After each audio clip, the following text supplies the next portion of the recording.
क्या कह रहा है कि in figure A B parallel to C D, A B जो है वो क्या है, सी डी के पैरेलल है और दिया हुआ है एंगल एफ। तो एंगल एफ कहाँ है फिगर में, यहाँ है,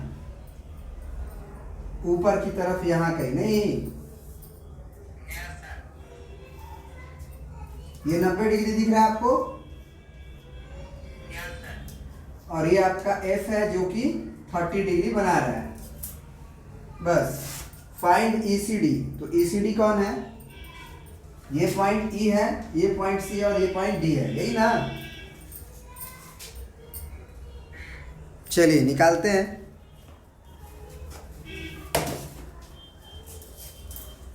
अरे ये काहे लिए पूछ रहे हो जी, आसान क्वेश्चन तो है। अगर ये 90 डिग्री है और ये 30 डिग्री है तो ये 60 डिग्री होगा। एक ट्रायंगल के तीनों एंगल का सम क्या होता है, तो ये 60 हुआ तो ये भी क्या होगा। और अगर हम पूछे कि ऊपर वाला एंगल कितना होगा, ये वाला, ये लाइन है पूरा 120 डिग्री होगा।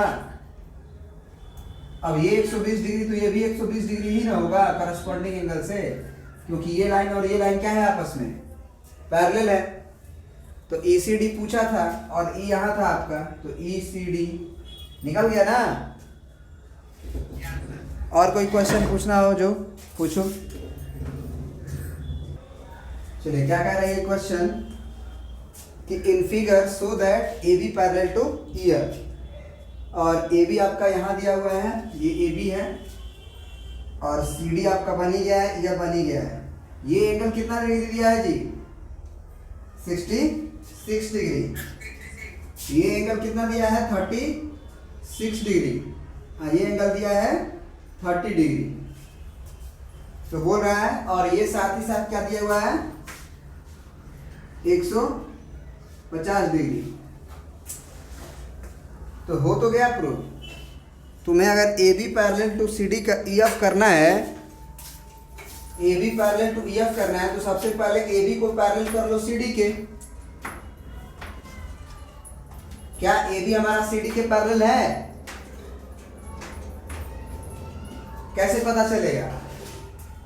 अगर ए बी जो है वो हमारा सी डी के पैरेलल है कि नहीं है, कैसे पता चलेगा। तो ए बी लाइन है और ये सी डी लाइन है, ये एक ट्रांसवर्सल लाइन है, तो ये एंगल पूरा, ये पूरा एंगल के बराबर हो जाएगा। तो हम कह सकते हैं ना कि दोनों लाइन पैरेलल है। तो वो तुमको नहीं लग रहा है बराबर, ये 66 डिग्री है और ये 36 है और ये 30 है, तो टोटल कितना हो गया, 66। A B line C D के पैरेलल कर लो तो पहले, और जब ए बी जो है वो सी डी के पैरेलल हो जाएगा, और सी डी जब ई एफ के पैरेलल दिख रहा है तुमको, ई एफ जो है वो सी डी के पैरेलल है कि नहीं है, कैसे प्रूफ करोगे कि ए बी जो है, ई एफ जो है वो सी डी के पैरेलल है। लिख देंगे क्या कि 30 डिग्री और plus 150 degree is equal to 180 degree होता है। This imply E F is parallel to C D, क्योंकि सम ऑफ क्या है, ये को इंटीरियर एंगल है ना। ध्यान से देखो, 30 डिग्री और 150 डिग्री, ये लाइन और ये लाइन का को इंटीरियर एंगल है। इस ट्रांसवर्सल लाइन पे एक ही तरफ का एंगल है अंदर की ओर, तो को इंटीरियर एंगल का सम 180 डिग्री हुआ है। इसीलिए हमारा जो लाइन है वो ई एफ और सी डी पैरेलल हो चुका है। साथ ही साथ हम कहेंगे कि 66 degree is equal to 36 degree और प्लस 30 डिग्री। ये कैसे, हाँ मतलब ये जोड़ने से बराबर आ जाएगा। जोड़ने से बराबर आ गया तो हम कह सकते हैं अब दिस इंप्लाई क्या, A B is parallel to C D, A B is parallel to C D. कैसे, तो अल्टरनेट इंटीरियर एंगल्स ये अल्टरनेट इंटीरियर एंगल जो है वो इक्वल आए हुए हैं ये। तो अगर CD जो है वो EF के भी पैरेलल है और CD जो है वो AB के भी पैरेलल है, तो this imply equation number 1, equation number 2, तो हम कह सकते हैं कि फ्रॉम 1 एंड 2 AB जो है वो CD के भी पैरेलल होगा और EF के भी पैरेलल होगा, मतलब सब आपस में पैरेलल होगा। AB CD EF सब आपस में क्या होगा, पैरेलल हो गया। तो this imply AB is parallel to EF। बात समझ में आई? चलो आगे पूछो। अब देखिए ये क्वेश्चन जो है वो क्या कर रहा है, कह रहा है कि इन figures lines AB and CD are parallel. आपको फिगर दिया हुआ है, ये मान लीजिए आपका AB है और ये मान लीजिए आपका CD है, वो आपस में पैरेलल है और साथ ही साथ P is any point between the line. कह रहा है कि P जो है वो इसके अंदर कहीं भी है, कहीं भी आप बना सकते हैं, ठीक बीच में, किनारे, एकदम ऊपर, कहीं भी बना सकते हैं, कोई जनरल पॉइंट है। मान लीजिए P यहाँ है, तो कह रहा है कि P is any point between the two lines, prove that angle ABP, A आपका कहाँ है, यहाँ है, और B कहीं यहाँ पे है, तो कह रहा है ABP, ये एंगल ABP मतलब ये एंगल, एंड CDP, C आपका यहाँ है, D आपका यहाँ दे दिया है, ये कह रहा है कि CDP मतलब ये एंगल जो है वो क्या है, बराबर दिया है आपको DPB के, तो DPB मतलब इसके बराबर दिया गया है। तो आपको प्रूफ क्या करना है, सॉरी ये बात प्रूफ करना है, दिया नहीं है। क्वेश्चन समझ गए? आप इसको मान लो कुछ देर के लिए x, इसको कुछ देर के लिए y, तो हमको प्रूफ करना है कि x प्लस y जो होगा हमारा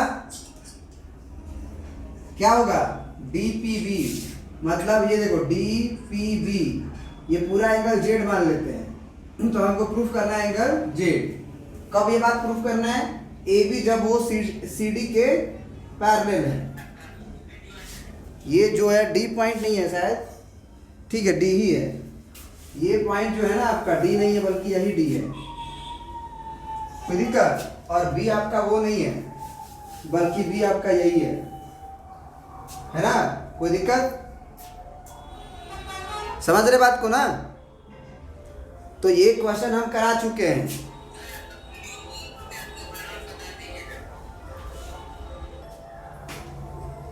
तो हमें यही प्रूफ करना है कि angle x plus angle y is equal to angle z। कब? जब AB पैरेलल होगा CD के। तो ये हम प्रूफ कर चुके हैं ऑलरेडी, लेकिन फिर भी प्रूफ कर दे रहे हैं। कैसे? तो हम बोले थे कि P पॉइंट से क्या कर लो, आप एक पैरेलल लाइन खींच लो, AB के चाहे CD के। तो अगर एक पैरेलल लाइन खींच लोगे, बता तो कभी पढ़ांगे, तो ये पैरेलल लाइन अगर खींच देंगे तो हमें प्रूफ करना है, अब आसानी से प्रूफ हो जाएगा। इस एंगल को 1 मान लो और इस एंगल को 2 मान लो, तो क्या हम ये लिख सकते हैं, कंस्ट्रक्शन में सबसे पहले हम क्या लिखेंगे, ड्रॉ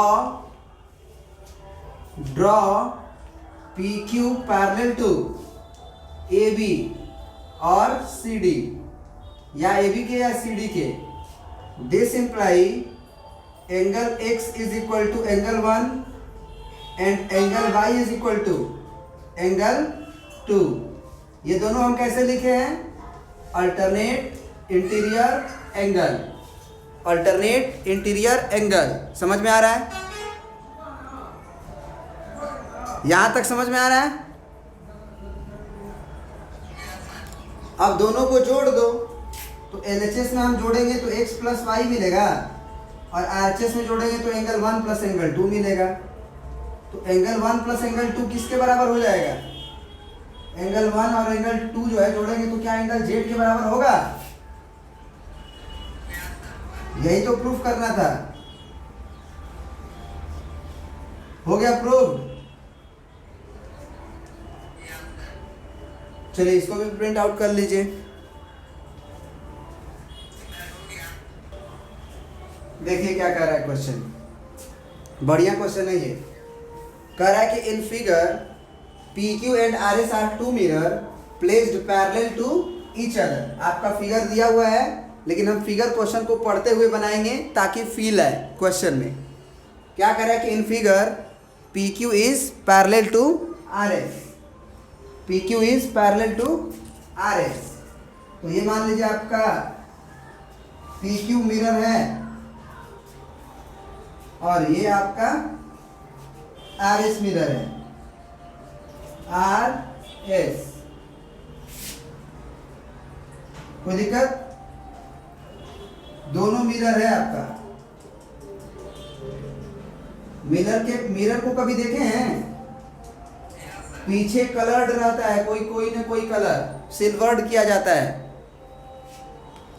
अगर नहीं कलर किया जाएगा पीछे तो आप दिखाई नहीं देंगे, आप आर पार हो जाएंगे।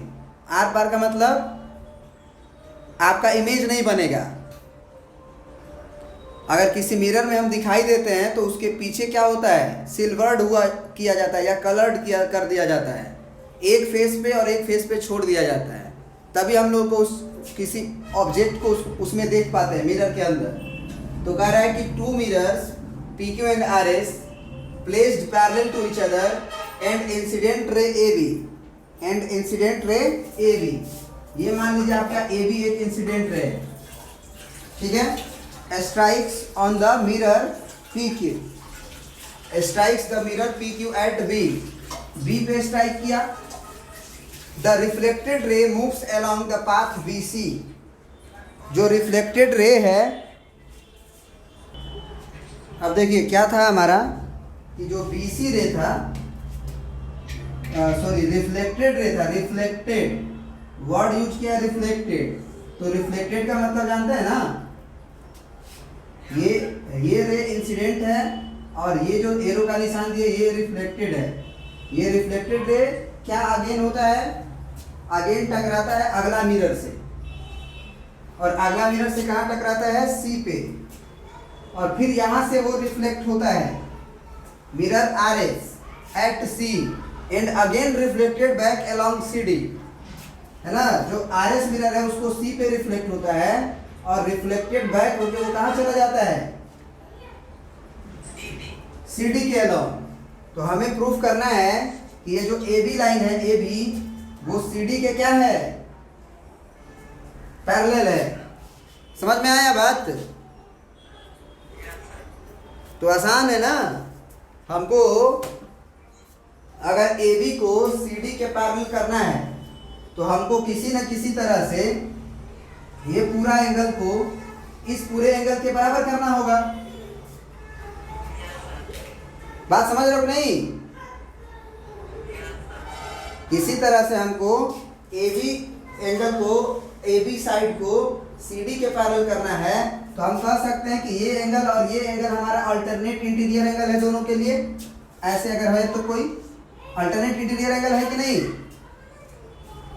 तो अब हम अपना दिमाग खर्च करेंगे इस एंगल को इस एंगल के बराबर प्रूफ करने में, है ना। तो एक काम करते हैं, सबसे पहले हमको इसमें इंसिडेंट रे और रिफ्लेक्टेड रे का प्रॉपर्टी आना चाहिए कि अगर कोई रे इंसिडेंट होता है तो और रिफ्लेक्टेड होता है तो उसके साथ होता क्या है। तो सबसे पहले हम नॉर्मल बनाते हैं, नॉर्मल वन मिरर पे, और मिरर टू पे भी हम नॉर्मल बनाएंगे, नॉर्मल टू। तो एंगल ऑफ इंसिडेंस जो होता है वो एंगल ऑफ रिफ्लेक्टेड के बराबर होता है। अगर ये I1 बोल दिए, ये R1 बोल दिए, तो क्या ये I1 बराबर R1 होगा? एंगल I1 बराबर एंगल R1, क्योंकि angle of incidence, angle of incidence is equal to angle of reflection, reflection. तो ये I जो है वो R1 के बराबर हो गया। कोई दिक्कत? बोलो नहीं ना। तो जरा सोचो, जरा सोचो, ये एंगल कितना होगा, 90 डिग्री माइनस R1 होगा। बी एन वन पूरा 90 डिग्री बना रहा है कि नहीं इसके साथ, ये पूरा, और ये R1 है, तो अगर ये R1 है तो उधर वाला 90 माइनस R1 होगा कि नहीं, ये वाला इनका 90 माइनस R1 होगा ना, बोलो, आ रहा है समझ में, तुम सुन पा रहे हो, समझने की कोशिश करो। ये 90 माइनस R1 के बराबर होगा, और ये एंगल कितना होगा, ये एंगल, ये 90 माइनस I1 होगा,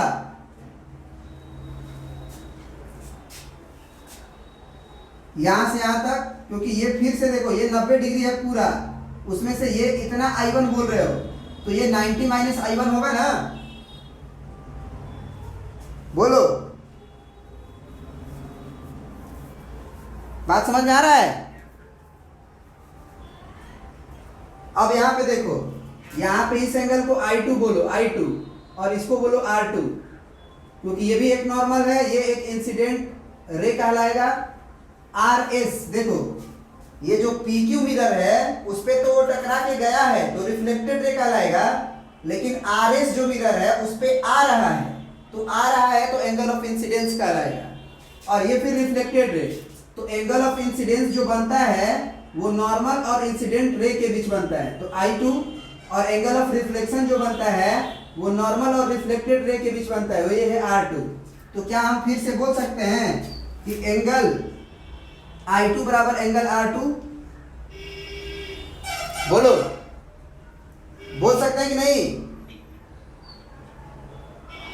अब देखो, बोल सकते हैं ना, क्योंकि एंगल ऑफ इंसिडेंस जो होता है वो एंगल ऑफ रिफ्लेक्शन के बराबर होता है, और एंगल ऑफ इंसिडेंस किसके किसके बीच बनता है, इंसिडेंट रे और नॉर्मल के बीच, तो ये इंसिडेंट रे है और ये नॉर्मल है, उसके बीच एंगल ऑफ इंसिडेंस बना ये वाला, और एंगल ऑफ रिफ्लेक्शन किसके किसके बीच बनता है, तो नॉर्मल और रिफ्लेक्टेड रे के बीच, तो I2 बराबर R2। अब हम पूछेंगे कि ये एंगल कितना हुआ, तो ये 90 माइनस I2 होगा, क्यों, क्योंकि ये पूरा एंगल 90 डिग्री है, 90 डिग्री में से I2 ये हो चुका है, तो ये कितना बचा, 90 माइनस I2, समझ में आया बात, बोलो। अब जरा सोचो, क्या हम ये कह सकते हैं कि 90 माइनस R1 बराबर 90 माइनस I2, कैसे, तो PQ जो लाइन है हमारा वो पैरेलल दिया गया है RS के, तो अगर PQ लाइन RS के पैरेलल होगा तो ये एंगल और ये एंगल बराबर होंगे कि नहीं,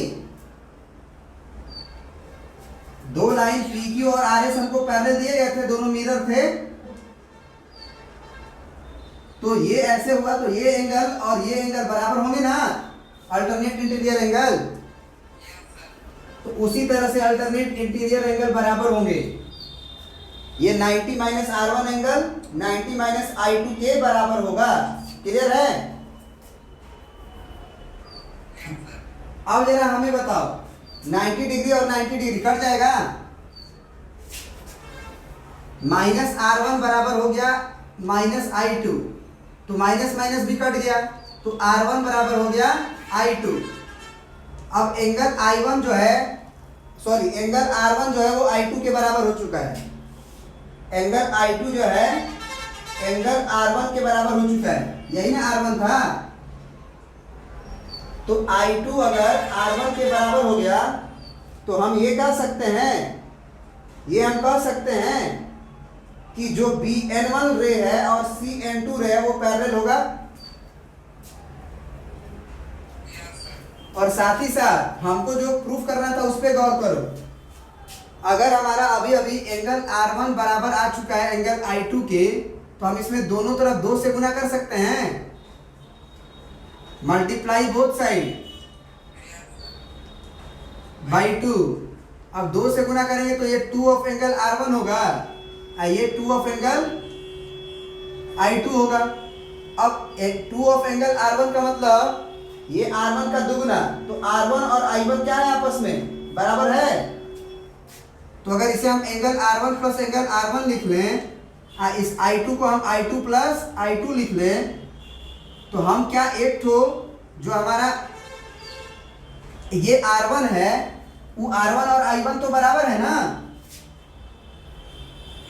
तो यहां पे हम I1 लिख सकते हैं I1 प्लस R1। उसी तरह से I2 और I2 है, तो एक ठो I2 को रहने दो, एक ठो I2 को हम R2 लिख सकते हैं यहां से। तो अब जरा ये देखो, ये I1 प्लस R1 किसके बराबर हो गया, पूरा एंगल के बराबर हो गया।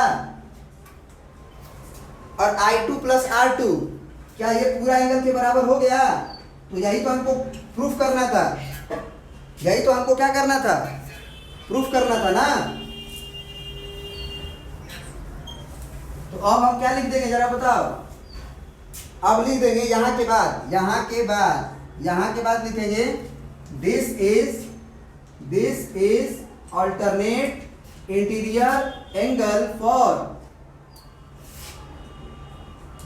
AB and CD and for which